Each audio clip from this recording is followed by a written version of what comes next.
మేమైతే బొంబాయి కూడా బంద్ అయినాం. వలస పోదు, బొంబాయి పోదు పిల్లలు ఆదుకుంటానికి. అది సంపాదించినా వచ్చినాక అయిపోవాలి, మళ్ళీ పోవాలి. ఇప్పుడు ఈయన అన్ని పనులు దొరుకుతున్నాయి, పంటలు పండించుకుంటారు మంచిగా ఉన్నది. ఇప్పుడు కాంగ్రెస్ ఇష్టం కడితే మళ్ళీ కొద్దిగా నీళ్ళకి తిప్పలు వచ్చింది. అప్పుడు మరి బొంబాయి ముచ్చట చెప్పిన బొంబాయి ముచ్చట, మరి బొంబాయి పోయినప్పుడు ఇడేం ఉంటుండే? ఇడేం లేకనే పోడు అంతేనా? ఇలా వసతి లేకనే ఆడిపోతుంది. వలసలు బంద్ అయినాయి. ఎవరు వచ్చినాక బంద్ అయినాయి వలసలు? కేసీఆర్ వచ్చినాక. నేను అక్కడికి బయలుదేరినాక ఊరూరుకు టెంట్ వేసేది, నాకు తెలియదు అది.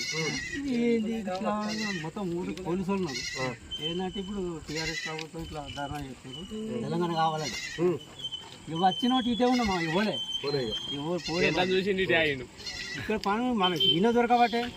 మనమే వేరే దేశం వచ్చి చేసుకుంటారు పని ఇక్కడ.